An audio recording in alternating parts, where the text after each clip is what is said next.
বাবা মায়ের মতের বিরুদ্ধে গিয়ে কখনো কেউ বিয়ে করবেন না। যদি বিয়ে করেন তাহলে আপনি জীবনে ঠকা ছাড়া কখনো উন্নতি করতে পারবেন না, ভালো কিছু আপনার জীবনে আসবেই না। 6 মাসের প্রেম ছিল আমাদের। ফেসবুকে রিলেশন হয়েছিল একটা ছেলের সাথে।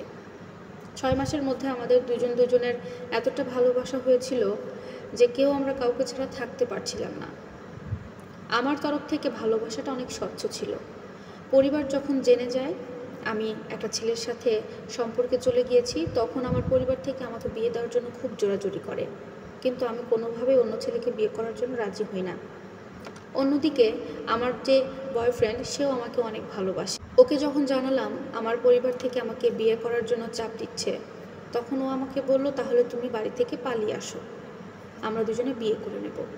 ওর কথা মতো আমি আমার পরিবারের সবাইকে লুকিয়ে সবার বিরুদ্ধে গিয়ে আমি বাসা থেকে চলে আসি। এবং আসার আগে আমার বয়ফ্রেন্ড বলেছিল সে যেহেতু কোনো জব করে না, কিছুদিন চলতে হবে, ওর কাছে কোনো কানাকড়ি টাকাও নেই। তখন আমি বলেছিলাম তাহলে আমি কিছু ম্যানেজ করে নিয়ে আসি।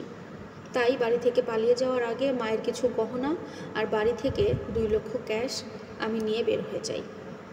আমরা বের হয়ে যাওয়ার পরে আমার বয়ফ্রেন্ড বাসের জন্য অপেক্ষা করছিল। আমরা দুজন বাসে করে ঢাকায় চলে আসি। ঢাকায় এসেই আমরা বিয়ে করে নিই। ওর এক ফ্রেন্ডের মাধ্যমে আমরা বিয়ে করি। বিয়ে করার পরে আমরা একটা ছোট্ট বাসা নিই। ছোট্ট বাসা ভাড়া করার পরে সেখানে আমরা থাকতে শুরু করি। আমাদের শুরু হয় নতুন একটা সংসার জীবন। আমরা 2 রাত ভালোই থাকি। 2 দিনের মতো আমাদের সংসার জীবন বলা চলে খুবই ভালো যাচ্ছিল। 2 দিনের পরে ভোর 5টার দিকে আমার স্বামী আমাকে বলে, তাহলে তুমি উঠে নামাজ পড়ে রেডি হও, আমি বাজারে গিয়ে কিছু বাজার করে নিয়ে আসি। এমন কথা বলে সে বাইরে চলে যায়। আর এর মধ্যে আমাদের যেদিন বিয়ে হয় রাতে, সেই রাতে আমার স্বামী আমার কাছে যে ক্যাশ টাকা ছিল এবং গহনাগুলো ছিল সে নিয়ে তার কাছে রেখে দেয়।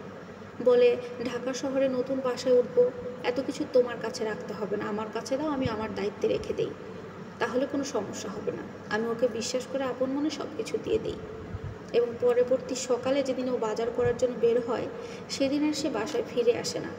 আমি অনেক চিন্তা করি ওর জন্য। দেখতে দেখতে একটা রাত পার হয়ে যায়। আমি ওর জন্য অপেক্ষা করি, কিন্তু সে আর ফিরে আসে না।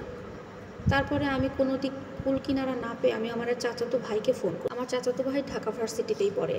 তাকে সব কিছু আমি খুলে বলি এবং আমার হাজব্যান্ড যাওয়ার আগে আমার একটা চিঠি লিখে যায়, যে চিঠিটা আমি অনেক পরে হাতে পাই। চিঠিতে লেখা ছিল সে শুধু আমাকে ব্যবহারের জন্য বিয়ে করেছে, আর যে টাকা পয়সাগুলো এনেছিলাম সেগুলো সে নিয়ে আমাকে ডিভোর্সের একটা লেটার রেখে সে চলে গেছে। মানে আমার পুরো জীবনটা আমি এভাবে নষ্ট করে ফেলবো আমি কল্পনাও করিনি। ভালোবেসে আমি এভাবে ঠকে যাব এটা আমি বুঝতেও পারিনি কখনো। আমার এই দুর্ভাগা কপাল নিয়ে আমি, আমার এই ভুল জীবন নিয়ে আমি আমার বাবার বাড়িতে আবারও ফিরে যাই। আমার চাচাতো ভাই আমাকে নিয়ে যায় এবং আমার মা বাবা সেদিন আমাকে অনেক মেরেছিল, কিন্তু তারপরেও তারা আমাকে মেনে নিয়েছিল আর নতুন করে আমার জীবনটা তৈরি করার চিন্তা ভাবনা করে। বর্তমানে আমি এখন ভালোই আছি। প্রিয় দর্শক, এই স্টোরিটি একজন আপুর জীবন থেকে নেওয়া এবং উনি নাম প্রকাশ করতে আগ্রহী নয়।